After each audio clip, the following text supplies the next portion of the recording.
Hello, magandang umaga po sa inyo. Magluluto po tayo naman ngayon ng pansit canton. Hindi ruby yung pansit canton. Unang-una, luluto ko muna tong Chinese sausage. Piprito ko muna ng konti.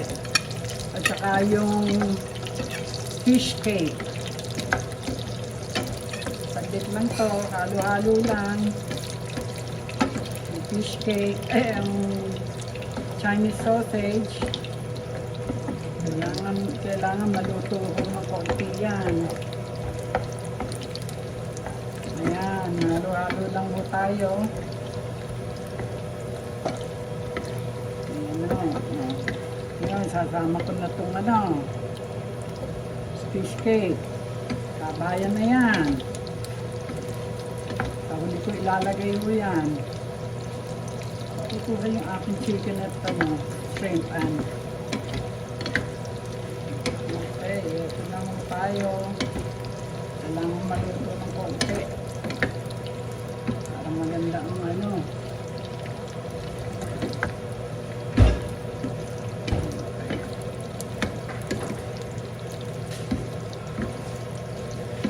ang ating fish cake at Chinese sausage. Malakas mong palasa ang Chinese sausage.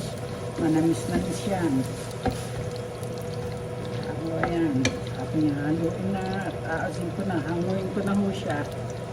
Ngayon ang lalagay ko naman ay yung hipon. Para hindi na overcook ang hipon, inuuna ko na sila. Ganyan lang o. Ayan. Ngayon, yung hipon.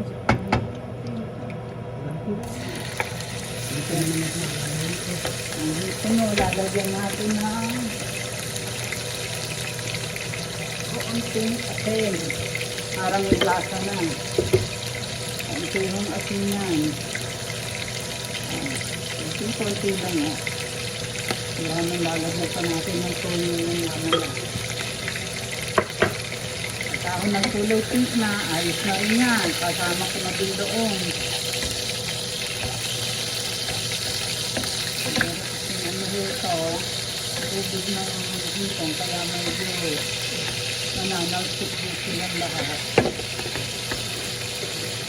Ano ito tayo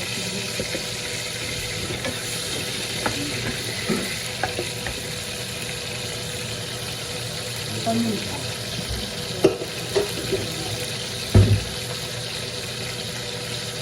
Paminta.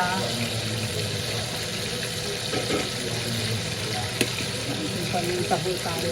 Paminta. Pwede na ho yan. Kasi ma-overcook. Ma-overcook po yan. Ito namang ano ko na rin yan. Yung red bell pepper.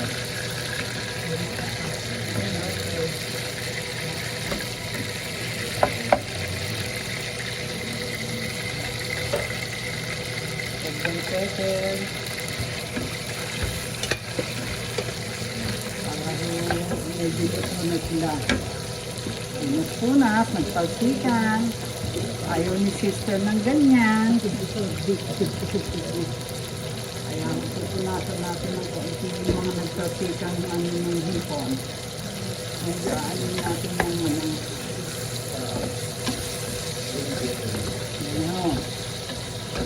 pero easiest way na alam kong gawin pagpapansit namin. So, maraming sa ipipikot. Sasama ko na rin yan dyan.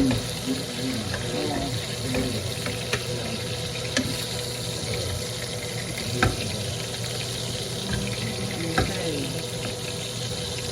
Tatabi muna natin yung lahat dyan. Ngayon, magigisa na tayo ng ating pampansit.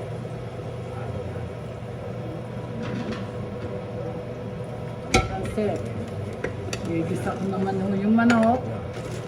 Ngayon, gagamitan ko siya ng konting tawag dito sesame oil. Konti lang ho. Malakas yung magpalasa yan. sesame oil, at konting mantika. Regular na mantika. Vegetable oil. Vegetable oil ho naman ang ginagamit namin. Ayun naman ho. Okay. Ilalagay na natin, pag mainit na, ay ang sibuyas. Sibuyas dyan. Susunod natin ang bawang at saka celery. Masarap po mas marami sibuyas, manamis-namis ang pansit. Yan ho napansin namin damihan nyo sibuyas. Luto yung sinigang ni sister.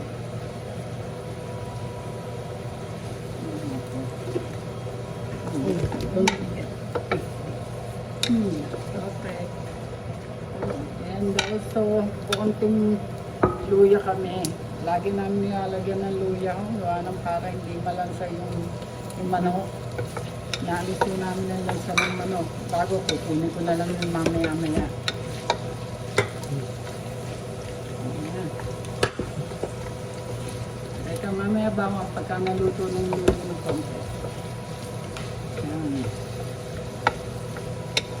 Okay na.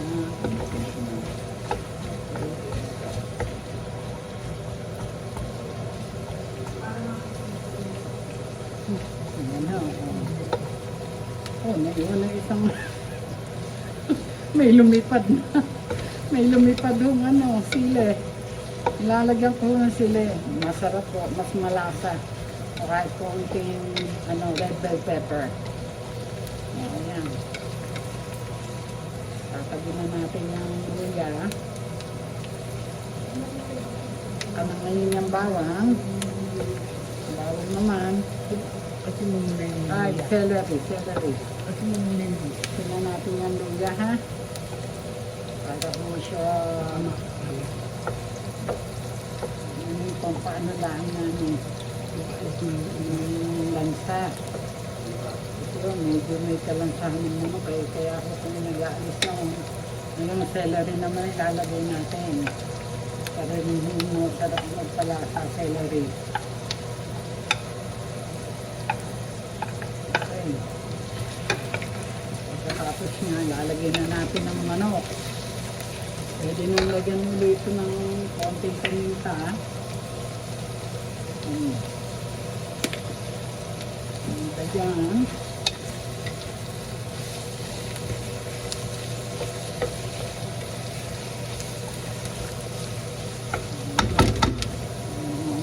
Bago konting strip ng chicken breast. Kasi may iba namang panlaman. Hindi naman pwedeng i-overload ng mas marami pa ang panlaman sa pansit. Kaya ako kailangan balanse ang ingredients nyo. Yan, ito namang ilagay na rin natin ng carrots kasi naman yan, hindi na natutunaw. Kahit anong luto niya, hindi natutunaw ang carrots. Okay, ilalagyan na rin natin ng konting toyo. Konting toyo tayo dyan. Konti lang gawa ng kanton. Pagka ho kasi kanton, maalat na. Kaya ho kami, saka lalagyan natin ng oyster sauce. Kaya ho, konti lang ang aming toyo.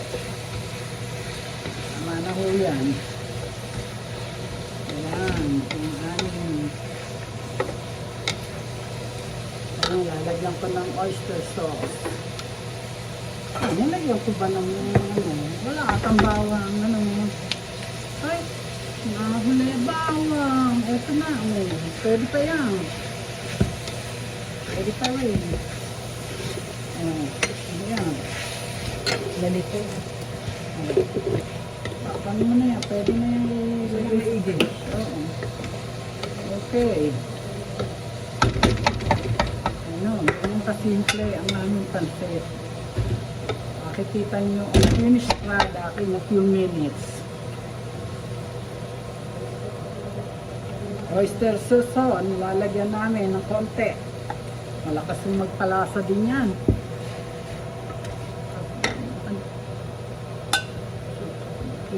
Oyster sauce yan, oyster sauce.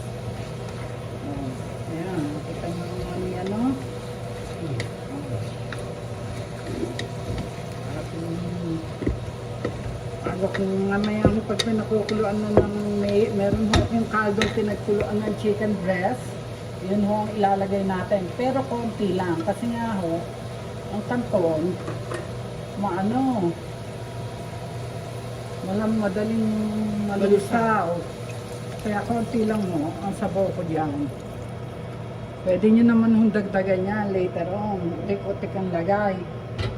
Kaya tama na ho yan muna.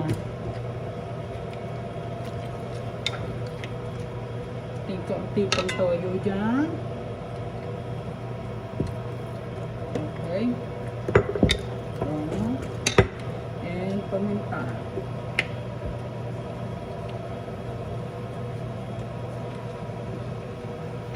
Yung iba, nilalagyan mo ng chicken broth na powder. Pwede rin mo yun. Pagka kaya walang kaldo, chicken broth at saka tubig, ayos na yun.